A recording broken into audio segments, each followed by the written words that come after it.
ان الذین کفروا سواء علیہم اانذرتہم ام لم تنذرہم لا یؤمنون، جن لوگوں نے کفر کیا برابر ہے ان پر، سواء برابر ہے ان پر، اانذرتہم یا تو ڈرائے ان کو، ام یا لم نہ تنذرہم تو ڈرائے ان کو، لا یؤمنون وہ ایمان نہیں لائیں گے۔ کافر کون ہوتا ہے؟ کفر کا لفظی مطلب ہوتا ہے چھپا لینا۔ کافر کسان کو بھی کہتے ہیں کیونکہ وہ بیج کو زمین میں چھپا دیتا ہے۔ یہاں پر جو کافر ہیں وہ ایک اسپیسیفک ٹرم ان لوگوں کے لیے یوز کی جاتی ہے جن لوگوں نے اپنے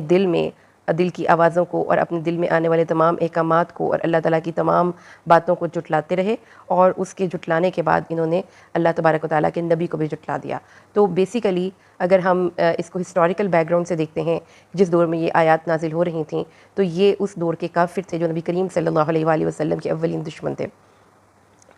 ان لوگوں نے اللہ تعالیٰ کے نبی کی دعوت کو جھٹلایا، جیسے ابو جہل اور اس کے بعد ان کے سارے ساتھی ابو لہب اور پھر عقبہ، شیبہ، عقبہ بن ابی معیط اور امیہ بن خلف، اس طرح کے لوگ جو کہ مکہ میں اپنے کفر اور نفاق، اپنے کفر پر پرسسٹنٹ تھے، اللہ تعالیٰ کے نبی کی مخالفت پہ مکمل طور پر کمر بستہ تھے۔ ایسے لوگوں کے بارے میں اللہ تعالیٰ نے فرمایا ہے کہ جن لوگوں نے کفر کیا، کفر کا مطلب جیسے میں نے آپ کو بتایا چھپانے کے ہیں، اور اس کے معنی ڈھانپنے کے ہوتے ہیں۔ تو کافر کا مطلب یہ ہے کہ جو اللہ تعالیٰ کی نعمتوں کو چھپا لے، انکار کر دے، دینی معاملات کا انکار کر دے، اور پھر ان تمام لوگ جو کہ اللہ تعالیٰ کی نعمتوں کو چھپاتے ہیں اور دینی معاملات کا انکار کرتے ہیں، وہ کافر ہوتے ہیں۔ تو اللہ تعالیٰ نے ان کے لیے ایک جو ہیومن ایموشن ہے انذار، یعنی کسی کو ڈر سنا کر آپ اس کو اپنی پسند کا یا ایک صحیح کام کروا سکتے ہیں۔ تو یہ لوگ دراصل دیکھیں ان کے کریکٹر میں قرآن پاک نے فرمایا وہ بے خوف ہیں، وہ نڈر ہیں، لیکن وہ اپنی ان صلاحیتوں کو رانگ سائڈ پہ لگا رہے ہیں۔ تو انذار یعنی اللہ تعالیٰ نے فرمایا نا کہ وہ لوگ جو کافر ہوئے برابر ہیں ان کے لیے، خواہ آپ انہیں ڈرائیں یا نہ ڈرائیں، وہ ایمان نہیں لائیں گے۔ تو ڈرانا یا نہ ڈرانا کافروں کو کیوں برابر ہے؟ کیونکہ وہ فیصلہ کر چکے ہیں کہ انہوں نے نہیں ماننا۔ تو جب کیونکہ ہمارے مذہب کا ایک مزاج یہ نہیں ہے کہ کسی کو زبردستی ہدایت کے راستے پر لے کر آئے، تو اللہ تعالیٰ نے ہمیں بتایا کہ ان کا ذاتی فیصلہ کیا ہے، انہوں نے کیا ڈیسائیڈ کر لیا ہے کہ اب وہ ایمان نہیں لائیں گے۔ تو جب ایمان نہیں لانے کا وہ فیصلہ کر چکے ہیں، تو اس لیے پھر ان کو اللہ تعالیٰ کے نبی صلی اللہ علیہ وآلہ وسلم اور بہترین سے بہترین استاد بھی راہ ہدایت پر اور راہ مستقیم پر نہیں لا سکتا۔ تو اس کے بعد یہ وہ لوگ ہیں جو کہ پورے شرح صدر سے، دل کی خوشی سے اور شعوری طور پر جانتے بوجھتے ہوئے یہ ڈیسائیڈ کر چکے ہیں کہ ہدایت ہمارے لیے نہیں، ہم نے اس راستے پر عمل نہیں کرنا۔ اس کے بعد اگلی جو آیت ہے، ان کی اس بیڈ چوائس کی وجہ سے اور اس غلط سوچ کی وجہ سے اللہ تعالیٰ نے ختم اللہ علی قلوبہم، اللہ تعالیٰ نے ان کے دلوں کو ختم کر دیا۔ ختم اردو میں بھی ہم پڑھتے ہیں نا، ختم شد، تو مطلب کوئی چیز جو ختم ہو گئی باہر، اور اگر عربی میں ختم کو دیکھا جائے تو اس کے بہت سے میننگز ہوتے ہیں۔ جیسے ختم کا مطلب ہوتا ہے کسی چیز کو کور کر لینا اور کسی چیز کو سیف کر لینا۔ تو اپنے طور پر وہ یہ سمجھتے ہیں کہ ہمارے دل سیف ہیں، ہمارے دل کور ہیں، اور ہم اس چیز یعنی کہ کوئی چیز اندر کی اندر رہ گئی، باہر کی باہر رہ گئی۔ تو اللہ تعالیٰ نے پھر یہ ان کی بیڈ چوائس ان کی تھی کہ انہوں نے ہدایت کے راستے پر عمل نہیں کیا، اور اس کے نتیجے کے طور پر پھر اللہ تعالیٰ نے ان کے دلوں کو مہر لگا کر بند کر دیا۔ دو اس کے میننگز ہو سکتے ہیں، ایک تو یہ کہ دل مہر زدہ ہو گئے، یعنی نشان زدہ ہو گئے، مارک لگا دیا گیا کہ اب یہ ہدایت کے راستے پر نہیں جا سکتے، اور دوسرا اس کا جو امپلیمنٹیشن ہے وہ یہ ہے کہ ان کے دل ختم ہو گئے ہیں، ورکنگ ایبیلٹی، ورکنگ کیپیسٹی ان کی ٹوٹلی اینڈ ہو گئی ہے۔ اللہ تعالیٰ نے مہر لگا دی ان کے دلوں پر، ان کے کانوں پر اور ان کی آنکھوں پر۔ اب جو ورکنگ کیپیسٹی ہے وہ کن کی ختم ہوئی ہے؟ وہ ان کی ان آرگنز کی ختم ہوئی ہے جو کہ ان کو باہر کی دنیا سے کنیکٹ کرتے ہیں، اور وہ کون سے آرگنز ہیں؟ وہ ان کے کان، ان کی آنکھیں اور ان کا دل ہے۔ آنکھیں ایک گلاس کی طرح چیزوں کو لیتی ہیں، اور جب وہ دھندلی ہو جاتی ہے کوئی بھی گلاس تو ویژن بلری ہو جاتا ہے۔ ان کا ویژن بلری ہو چکا ہے۔ کان جو ہیں وہ اپنی ورکنگ کیپیسٹی کھو چکے ہیں، یعنی سچی بات ان کو سمجھ میں نہیں آتی، سماعت اور بصارت اور بصیرت سب ان کے اندر سے کرپٹ ہو چکے ہیں۔ تو انہوں نے اپنے اندر کی ان فائلز کو خود کرپٹ کیا، پہلے یہ ڈیسائیڈ کر کے کہ ہم سے بہتر کوئی نہیں، ہم کسی کی بات نہیں سنیں گے۔ تو یہ متکبرین سردار کو آپ ریفر کر سکتے ہیں اس دور کے، جس دور میں ہمارے پیارے نبی پر یہ قرآن نازل ہو رہا تھا۔ لیکن اگر آپ کوالٹیز کی بات کرتے ہیں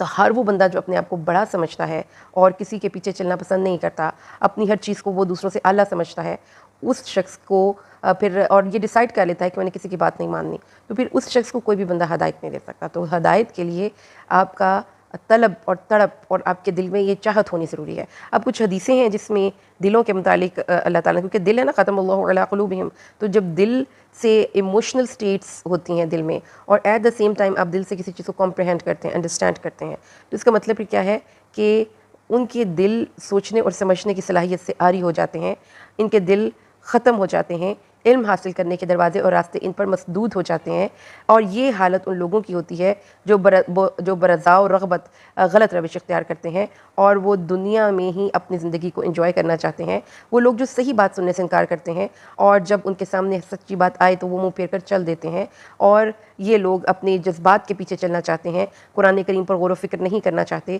ایسے لوگوں پر اللہ تعالیٰ دل کو مہر لگا دیتے ہیں، یعنی اپنے اعمال اور قوانین کے مطابق اللہ تعالیٰ کے حکموں کے خلاف چلنے کی وجہ سے پھر اللہ تعالیٰ ان کے دلوں کو ہدایت کے لیے ڈسکوالیفائی کر دیتے ہیں، ٹھیک ہے۔ اور اس کے بعد ان کے لیے بڑا عذاب بھی ہے، وہ دنیا میں ہے، وہ آخرت میں ہے۔ دنیا میں ان کے اندر ورکنگ کیپیسٹی اور ایبلٹی ختم ہو جاتی ہے، اور اللہ کے نبی نے فرمایا کہ دل ہر انسان کے اندر خون کا ایک ایسا لوتھڑا ہے، اگر وہ صحیح رہے تو پورا جسم صحیح رہتا ہے، اگر خراب ہو جائے تو وہ سارے جسم میں بگاڑ پیدا ہو جاتی ہے، اور وہ دل ہے۔ اور جب آپ کوئی غلط کام کرتے ہیں تو سزا کے طور پر دل پر ایک سیاہ نقطہ لگا دیا جاتا ہے، اگر آپ توبہ کر لیں تو وہ سیاہ نقطہ ہٹا دیا جاتا ہے، ادروائز وہ سیاہ نقطہ پورے جسم کو قابو کر لیتا ہے، پورے آپ کے دل پر قابو کر لیتا ہے، اور دل پر زنگ آلود ہو جاتے ہیں، پھر ان کے اندر ورکنگ کیپیسٹی کم ہو جاتی ہے۔ اس کے بعد یہ جو آپ نے پڑھ لیا اپنے قیامت کے، یہ اللہ کے نبی کے دور کے ان کافروں کا ذکر جو کہ تکبر سے اللہ تعالیٰ کے نبی کی آنے والی وحی کو ریجیکٹ کرتے رہے، تو پھر اللہ تعالیٰ نے ان پر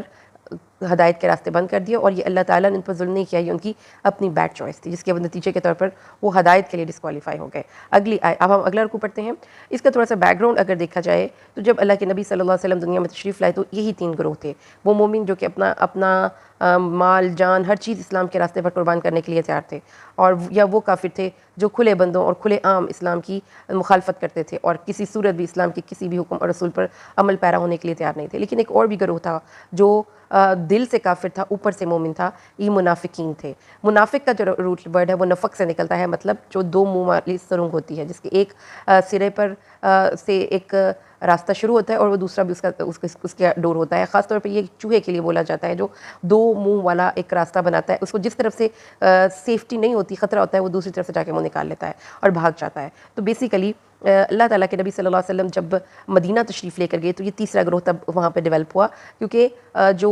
وہاں پر نبی کریم صلی اللہ علیہ وسلم کے جانے سے فوراً پہلے جنگ بعاث ابھی ہو کر ختم ہی ہوئی تھی، ٹھیک ہے۔ تو اس جنگ کے بعد یہ اوس اور خزرج 2 قبائل تھے مدینے میں، کہ آپس میں برسر پیکار رہتے تھے، لڑتے رہتے تھے۔ پھر انہوں نے اپنی اس جنگ کو بند کرنے کے بعد یہ ڈیسائیڈ کیا کہ اب ہم اپنے ملک میں سیز فائر کرتے ہیں، اور اس کے لیے پھر انہوں نے ایک مشترکہ لیڈر، متفقہ لیڈر منتخب کیا جن کا نام عبداللہ بن ابی تھا۔ اب اس عبداللہ بن ابی کو ایک سرداری یا حکومت مل رہی تھی وہاں پہ، اور اسی دوران اللہ کے نبی تشریف لے گئے۔ جب اللہ کے نبی تشریف لے گئے تو لوگوں کی محبتوں کی اور عقیدتوں کا مرکز آپ کی طرف منتقل ہو گیا۔ اب وہ یہ جو سیادت اور قیادت اور اس کو دنیاوی جاہ و حشمت مل رہی تھی، عبداللہ بن ابی کو محمد رسول اللہ کے آنے کے بعد ختم ہو گئے، جس کے نتیجے کے طور پر وہ دل میں آپ سے گرج رکھتا تھا، بغض رکھتا تھا، آپ کو نقصان پہنچانے کی کوشش کرتا تھا۔ لیکن جب اس نے یہ دیکھا یہ غزوہ بدر کے بعد کہ اب اسلامی دعوت پھیل رہی ہے، مسلمانوں کا اقبال بلند ہو رہا ہے، تو پھر اس نے اپنے دنیاوی فائدوں کے لیے اوپر سے اسلام قبول کیا۔ تو اب مکہ میں تو معاملہ مدینہ سے برعکس تھا۔ مکہ میں جو مسلمان ہوتا بھی تو اپنا ایمان چھپا لیتا، کیونکہ جو مسلمان ہوتا تھا اس کو ظلم و ستم برداشت کرنے پڑتے تھے، لیکن جو مدینہ میں ہوتا تھا، مدینہ میں ان لوگوں نے اپنے ایمان کو، اپنے کفر کو اندر چھپایا منافقین نے، اور اوپر سے ایمان کا دعویٰ کیا۔ اب یہاں پر یہ ان کے اندر کی جو ایک بری عادتیں ہیں اس پہ قرآن کمنٹری کرے گا، تو آپ نے یہ چیزیں میں رکھنی ہے کہ یہ دراصل ایک خاص سین اور سچویشن اور سناریو کو لے کر یہ آیات نازل ہو رہی ہیں، لیکن ان کی امپلیمنٹیشن اور اپنے امپلیمنٹیشن میں اور اپنی اثر میں اپنی یہ یونیورسل ہیں۔ اس میں جو بھی کوالٹیز آپ پڑھیں گے، ایک طرف تو آپ کو سین سمجھ میں نے اس کا بیک گراؤنڈ بتا دیا، but at the same time here are some qualities, ان کوالٹیز کو بھی ہمیں دیکھنا چاہیے۔ اچھا جی، اس کے بعد یہاں پر ایک کیریکٹر ہے جو کہ اللہ تعالیٰ بیان فرما رہے ہیں، اس کی کچھ کوالٹیز ہیں جو آپ نوٹ کرتے چاہیے۔ وَمِنَ النَّاسِ، اور لوگوں میں سے کوئی ایسا بھی ہے، من جو یقولو کہتا ہے، آمنا ہم ایمان لائے۔ لوگوں میں سے کوئی ایسے لوگ بھی ہوتے ہیں جو منہ سے کہتے ہیں، اپنی زبان سے کہتے ہیں ہم ایمان لائے، باللہ اللہ پر، وبالیوم الآخر، اور آخرت کے دن پر، وما ہم، لیکن نہیں ہے وہ دل سے بمؤمنین مومن۔ سطحی جذبات میں آ کر یہ لوگ کہتے ہیں کہ ہم مسلمان ہیں سطحی طور پر، لیکن اندرونی طور پر منافقین دل سے مسلمان نہیں ہوتے، وہ صرف اوپر سے وہ اسلام کا دعویٰ کرتے ہیں۔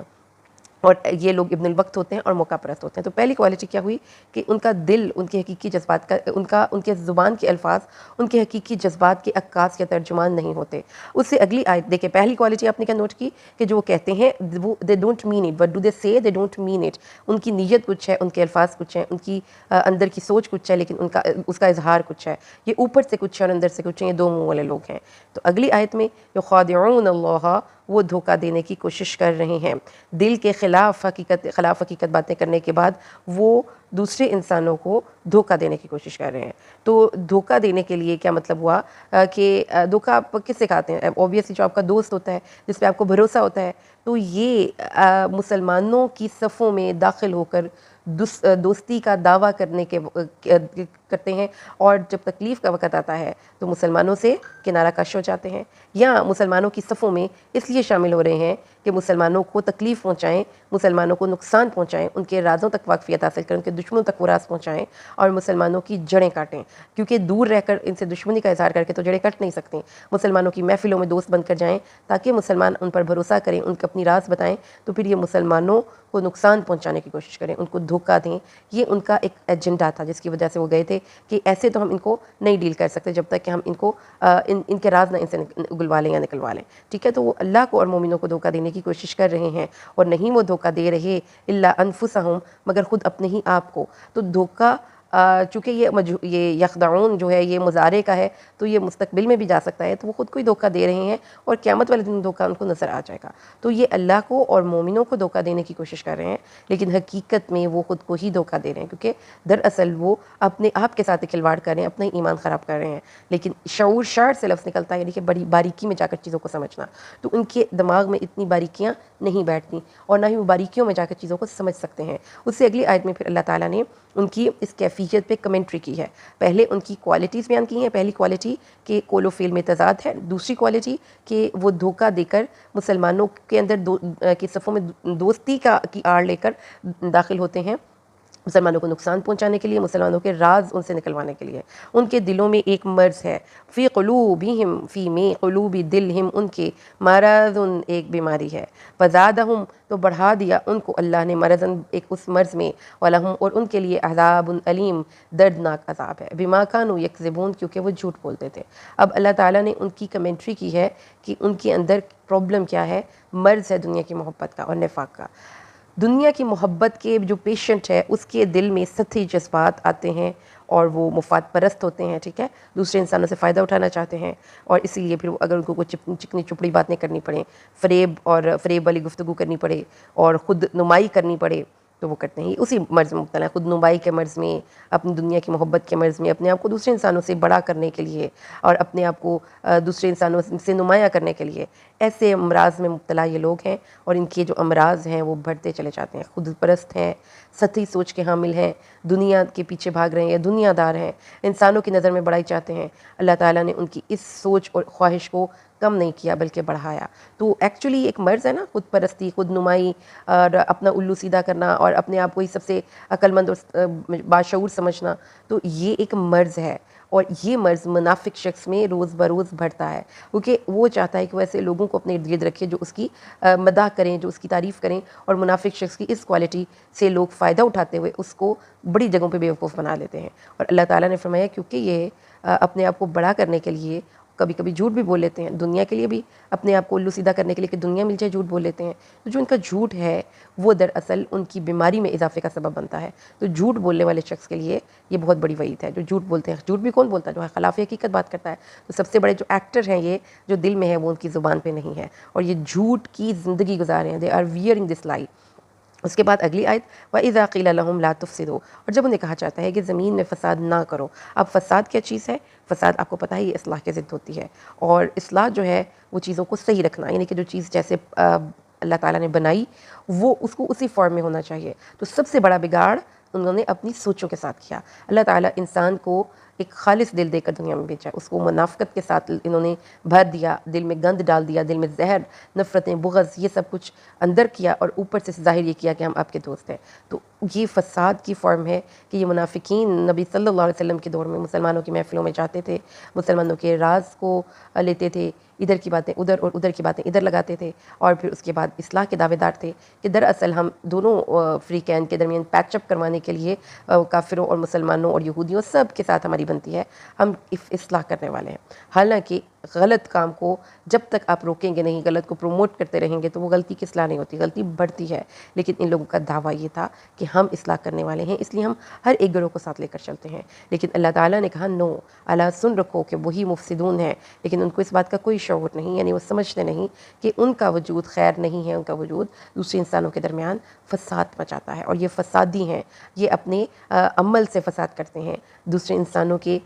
درمیان کے راز ایک دوسرے کو دے کر، لگائی بجھائی کر کے، ادھر کی باتیں ادھر بتا کر، ادھر کی ادھر بتا کر، دونوں کے دلوں میں نفرتوں کے طوفان کو پیدا کرنے کی کوشش کرتے ہوئے یہ لوگ بالکل بھی اصلاح نہیں کر رہے، یہ لوگ فساد کے دعوے دار ہیں، دعوے دار اصلاح کے ہیں، لیکن حقیقی ایجنڈا ان کا انسانوں اور کھیتیوں کی تباہی ہے۔ اور پھر اس کے بعد اللہ تعالیٰ اگلی آیت میں، آیت نمبر 13 میں فرماتے ہیں وَإِذَا قِيلَ لَهُمْ، اور جب انہیں کہا جاتا ہے آمنوا كما آمن الناس، ویسے ایمان لاؤ جیسے عام سچے کرے مسلمان ایمان لاتے ہیں، قالوا، وہ کہتے ہیں انؤمن، کیا ہم ایمان لائیں، کما آمن السفہاء،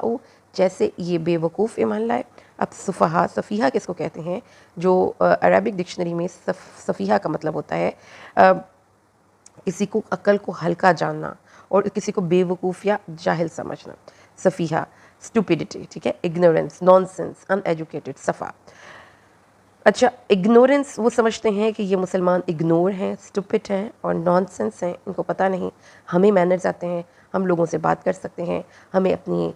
بات کہنی آتی ہے، ہمیں موقع رکھنا آتا ہے، ہم دوسرے انسانوں جیسے نہیں ہیں، we are better than them, ہم ان سے بہتر ہیں۔ مسلمان تو پاگل ہے، مسلمان تو بے وقوف ہے، مسلمان تو اگنورنٹ ہے۔ کیوں؟ کیونکہ یہ بے وقوف لوگ اتنے عقل کے ہلکے ہیں کہ ذرا سی بھی جھوٹ کا سہارا لے کر اپنے آپ کو پروٹیکٹ نہیں کر سکتے، تھوڑا سا جھوٹ ہی تو بولنا تھا اس وقت۔ تو یہ وہ لوگ ہیں they think that they are over smart، مسلمانوں کو جو کہ مکہ کے جو ہجرت کر کے آئے تھے، اور وہ کہتے تھے یہ پاگل ہیں جو سارے عرب کو اپنے خلاف کیا ہوا ہے، ہم سے سیکھیں ہم کیسے سارے لوگوں کے سے فائدہ اٹھاتے ہیں۔ تو یہ ان کی اپنے بارے میں سیلف ایزمپشن تھی، یہ وہ کیریکٹر ہے جو وہ سمجھ رہے ہیں کہ ہم بہت زبردست طریقے سے نبھا رہے ہیں۔ الا انہم، سن لیجئے، بے شک وہی بے وقوف ہیں، ولکن لا یعلمون، لیکن ان کو اس چیز کا علم نہیں۔ ہم السفہاء، اللہ تعالیٰ نے فرمایا بے وقوف مومن نہیں ہے، عقل کے ہلکے اور اسٹوپڈ اور نان سینس مسلمان نہیں ہیں، یہ ہیں جن کی عقل بھی تھوڑی ہے، جو نان سینس بھی ہے، جو اسٹوپڈ بھی ہیں، جو اپنی احمقانہ حرکتوں کی وجہ سے اپنی آخرت کا نقصان کر رہے ہیں، اپنے دین کا نقصان کر رہے ہیں، لیکن ان کو علم ہی نہیں، یعنی ان کو حقیقی ادراک ہی نہیں اس چیز کا کہ وہ کتنا بڑا نقصان اپنا کر رہے ہیں۔ اس کے بعد اگلی آیت میں اللہ تعالیٰ نے فرمایا یہ سازشی بھی ہیں، کیونکہ یہ مسلمانوں کے خلاف، مسلمانوں کی محفلوں میں بیٹھ کر ان کے راز لے کر وہ جاتے تھے، منافقین یہودیوں کے پاس، اہل عرب مکہ والوں کے پاس، مسلمانوں کے خلاف جو سازشیں رچاتے تھے، اور پھر جب راتیں ہوتی تھی تو یہ چپکے چپکے مسلمانوں کے خلاف مشورے کرتے تھے، اور اپنے ساتھیوں سے جب ملتے تھے تو مسلمانوں کی باتیں ڈسکس کر کر کے ہنسا کرتے تھے، اور پھر ان کا مذاق اڑایا کرتے تھے کہ یہ دیکھو یہ ایسے بولتا ہے اور یہ ایسے بولتا ہے، اور اس کی محفل میں یہ ہو گیا۔ اور اگر مسلمانوں سے پوچھتے کہ آپ نے ایسی کوئی بات ہمارے خلاف کی ہے تو کہتے آپ تو سیریس ہو گئے، ہم تو مذاق کر رہے تھے، آپ نے اس کو سیریس لے لیا۔ تو مسلمانوں کی غیر موجودگی میں مسلمانوں کے شعر کا، مسلمانوں کی محفلوں کا، مسلمانوں کے استادوں کا، ان کے ناموں کا، مختلف چیزوں کا مذاق اڑایا کرتے تھے۔ تو اب اللہ تعالیٰ فرماتے ہیں وَإِذَا، اور جب لَقُوا الَّذِينَ، وہ ملاقات کرتے ہیں ان لوگوں سے جو ایمان لائے، قالوا، تو وہ کہتے ہیں ہم بھی ایمان لے آئے۔ وہی جو ہم نے پہلی آیت میں، آیت نمبر 8 میں پڑھا ہے کہ یہ لوگ اپنے دل سے، جو اپنی زبان سے اظہار کریں ان کے دل میں نہیں، تو دل اور زبان کے آپس کے جذبات کا اور اس کی گفتگو کا کوئی تال میل نہیں۔ اور جب وہ علیحدہ ہوتے ہیں اپنے شیاطین کی طرف، اپنے سرداروں کی طرف، تو وہ کہتے ہیں انا معکم، ہم تمہارے ساتھ ہیں، انما نحن مستہزئون، ہم مسلمانوں سے مذاق کر رہے ہیں۔ تو بات انہوں نے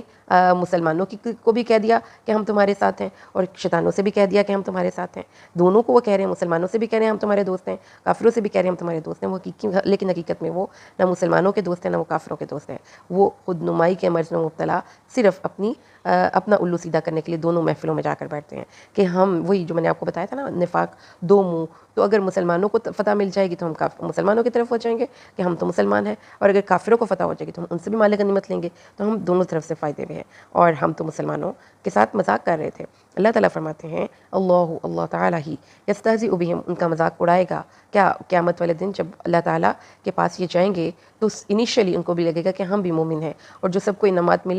رہے ہوں گے تو اللہ تعالیٰ ان کو بھی دے دیں گے. لیکن جب وہ اپنے پلسرات پر جائیں گے تو ایک مقام پہ جب بہت اندھیرا ہوگا تو ان کو جب بہت زیادہ نور کی ضرورت ہوگی تو ان کے اندر کا نور بجھ جائے گا, اور پھر اللہ تعالیٰ ان کو, وہ مسلمانوں سے کہیں گے کہ ہمیں اپنے نور سے تھوڑی سی روشنی مستعار دے دو, تو فرشتے ان کو کہیں گے کہ واپس لوٹ کر اپنا نور خود تلاش کرو. لیکن وہ اس واپسی کے سفر میں ان کے پاس اور مسلمانوں کے درمیان مستقل جدائی ڈال دی جائے گی. اب وہ جو واپسی کا سفر ہے وہ بہت کٹھن اور مشکل سفر ہے کہ وہ جنت کے راستے کے باسی بن کے پھر دوزخ کے راستے میں گئے. تو یہ ان کا قیامت والے دن اللہ تعالیٰ کا مذاق ہوگا. دنیا میں مذاق کیا ہے؟ وَيَمُدُّهُمْ, اور ڈھیل دے رہا ہے ان کو, ان کی طغیان میں, طغیان کہتے ہیں اپنے آپے سے باہر ہونا. تو یہ جو ورڈ ہے یہ ان کی کوالٹی, ان کی اپنی ذات کے بارے میں جو ایک سوچ ہے یہ اس کو بھی ریفر کرتا ہے کہ وہ ہوتے نہیں جو وہ سمجھتے ہیں, جو وہ پوز کرتے ہیں, جو وہ دوسرے انسانوں کے سامنے اپنا آپ شو کرتے ہیں. اندرونی طور پر اپنے علم کے اعتبار سے, اپنی گفتگو, اپنی فہم کے اعتبار سے, اپنی دنیاوی جو اچیومنٹس اس کے اعتبار سے ان منافقین کے پاس اتنا ہوتا نہیں جتنا وہ شو کرتے ہیں. وہ زیادہ اپنے آپ کو بناتے ہیں. اور جو طغیان کا لفظ ہے اس میں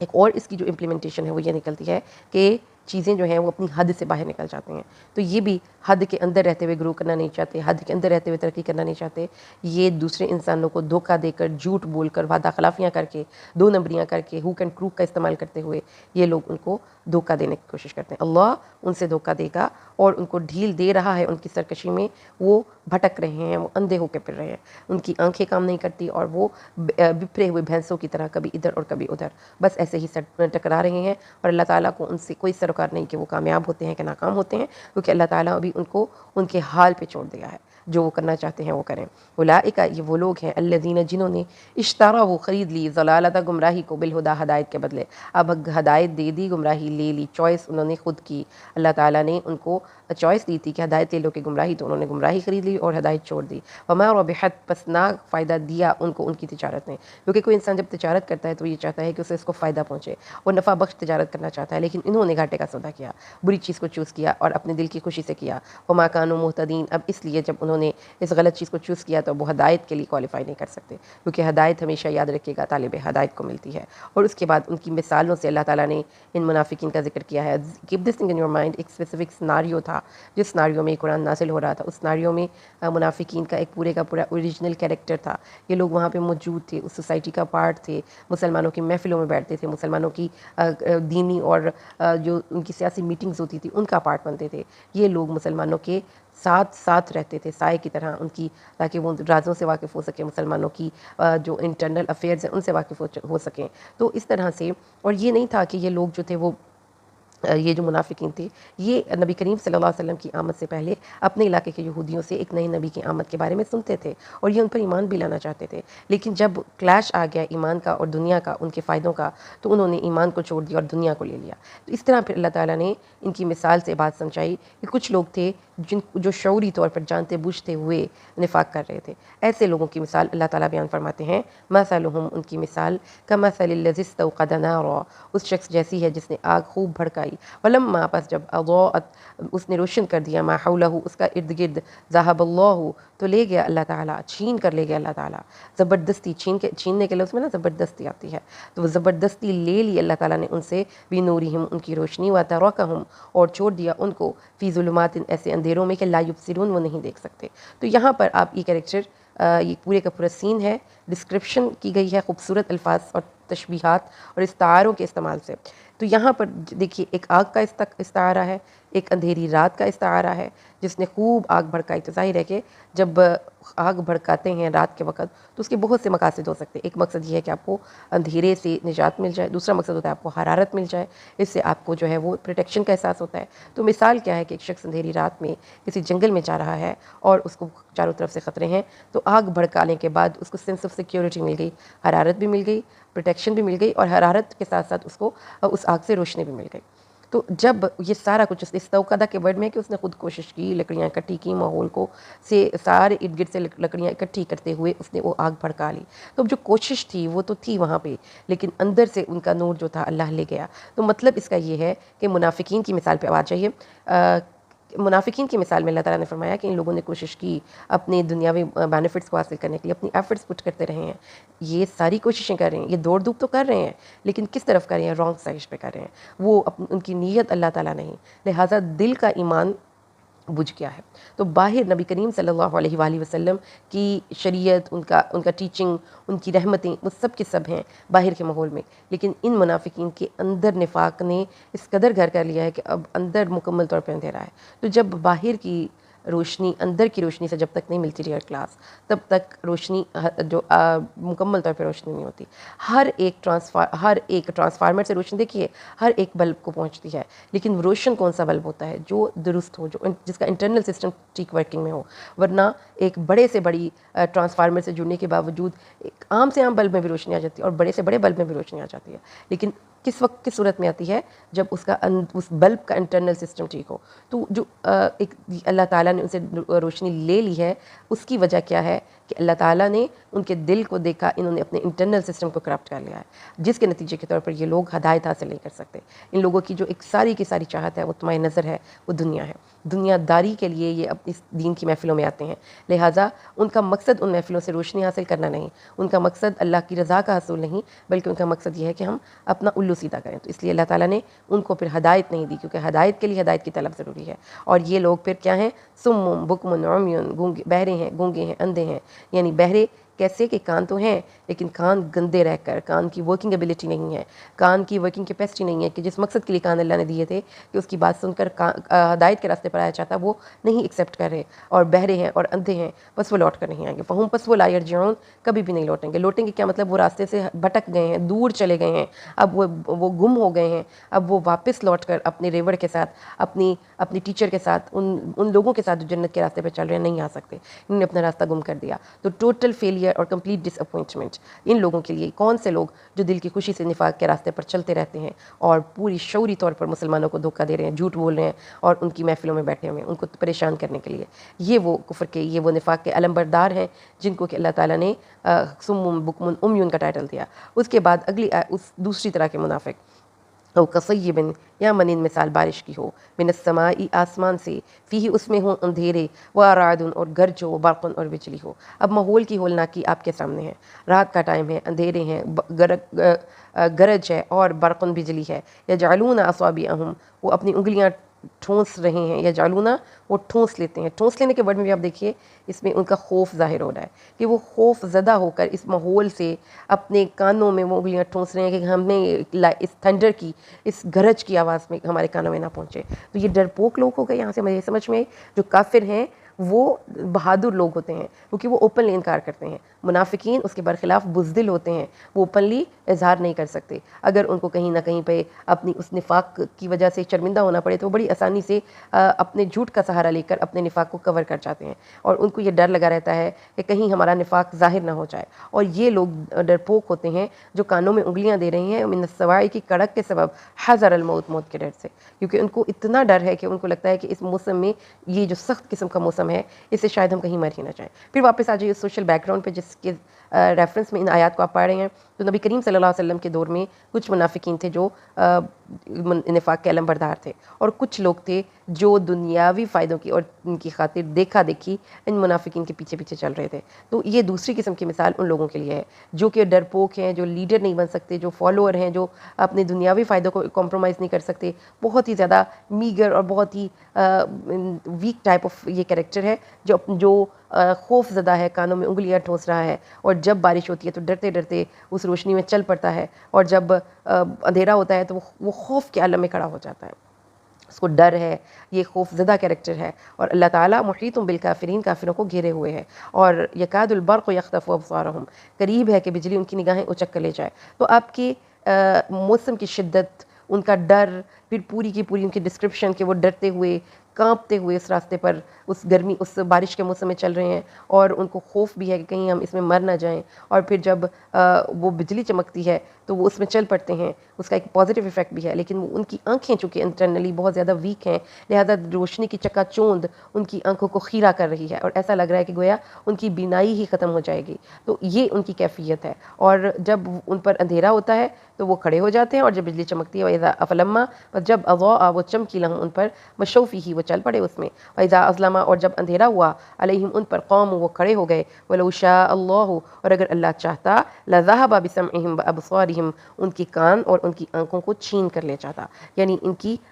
کان اور آنکھیں اپنی ورکنگ کیپیسٹی ختم کر دیتے جیسے پچھلوں کی ختم ہو گئی تھی، لیکن ان لوگوں کے کان اور آنکھیں ویک ہیں، ایمان کمزور ہے، خوف ہیں اللہ تعالیٰ کی نبی کی محفلوں میں بیٹھ کر بھی ان پہ ایمان کا وہ لیول نہیں اپ کر پائے، لیکن پھر بھی اللہ تعالیٰ نے ان کے لیے ڈور اوپن رکھا ہے کہ اگر چاہتا اللہ تعالیٰ تو ان سے بصارت اور سماعت لے لیتا، لیکن ابھی اگر ایسا نہیں کیا تو اس کا مطلب یہ ہے کہ ان کے لیے چانس موجود ہے. تو یہاں پر قرآن پاک میں یہ جو ہم نے آیات پڑھی ہیں، اس میں خوبصورت بات جو ہے وہ یہ ہے کہ اللہ تعالیٰ انسان کے پر جو سزا لگاتا ہے وہ عین اس کے جرم کی پرپورشن میں ہوتی ہے. جو پہلی مثال میں مجرم بڑے تھے، ان کو پتہ تھا، انٹلیکچوئل لوگ ہیں، اپنی ان کو وہ معاملات کو سمجھتے ہیں، ان کو پتہ ہے کہ کون سی چیز صحیح ہے اور کون سی غلط ہے، وہ جانتے بوجھتے ہوئے ایسے ایجنڈاز بناتے ہیں کہ وہ لوگوں کو گمراہ کر سکیں. ایسے لوگ چونکہ شعوری طور پر دوسرے انسانوں کو گمراہ کرنے کے لیے ان کی محفلوں میں جاتے ہیں، ان کا مذاق اڑاتے ہیں، ان کے شعار کے بارے میں گفتگو کرتے ہیں، اس لیے ایسے لوگوں کو اللہ تعالیٰ نے صم بکم عمیٌ کہا ہے کہ اب یہ کوئی بھی ہدایت حاصل نہیں کر سکتے. لیکن جو یہ سیکنڈ کیٹیگری کے لوگ ہیں، یہ فالوورز ہیں، یہ ڈرپوک ہیں، یہ پیچھے پیچھے چلنے والے ہیں، یہ کسی کی مخالفت نہیں برداشت کر سکتے، یہ کسی کی ناراضگی برداشت نہیں کر سکتے. اس لیے پھر جب اپن کے کریکٹر میں یہ ویکنس ہے تو لہٰذا وہ جس کمپنی میں بیٹھتے ہیں وہ اس کا افیکٹ قبول کر لیتے ہیں. مسلمانوں کی کمپنی میں بیٹھیں گے تو مسلمانوں جیسے بن جائیں گے، یہودیوں کی یہ کمپنی میں بیٹھیں گے ان کے عقائد کو انفلوئنس کر لیں گے، منافقین کی کمپنی میں بیٹھیں گے ان کے ساتھ اپنے تعلقات اور بانڈنگ کی وجہ سے ان کا کریکٹر خراب ہو جائے گا. تو چونکہ یہ کریکٹر وائز ویک ہیں، اس لیے ان کو وارننگ دے کر اللہ تعالیٰ نے چھوڑ دیا ہے کہ اپنا قبلہ درست کرو، اپنی کمپنی بہتر کرو، اپنے کریکٹر میں اسٹرینتھ لے کر آؤ، صحیح راستے کا انتخاب خود کرو، دیکھا دیکھی نفاق کے راستے پر مت چلو، اپنے دل کے شکوک و شبہات پہ کام کرو. اور یہ جو تکلیفیں، کیونکہ اگر اس مثال کو آپ سمجھنا چاہتے ہیں اس کے ورڈز کے ساتھ، تو جو بارش ہے وہ اوبویسلی ایک ماحول کی سختی ہے، اور پھر ایٹ دا سیم ٹائم اللہ کی رحمتیں ہیں جو آسمان سے نازل ہو رہی ہیں. اور یہ منافقین جو ہیں وہ مسلمانوں کی محفلوں میں آتے ہیں تو ایمان بوسٹرز مل جاتے ہیں، ان کو ہائی ہو جاتا ہے، لیکن جب وہ ان منافقین کی محفلوں میں واپس لوٹ کر جاتے ہیں، اندھیروں والی محفلوں میں، تو وہ ان جیسے بن جاتے ہیں. تو یہ منافق، یہ تو اسے پھر ہم نے جو چیز سمجھنی ہے اور سیکھنی ہے، اس کو ریوائز کریں تو یہ آیات جو کافر ہیں وہ بہادر ہیں لیکن متکبر ہیں، اپنے آپ کو بڑا سمجھتے ہیں، اور یہ جو منافقین ہیں یہ ڈرپوک ہیں لیکن یہ بھی خود نمائی اور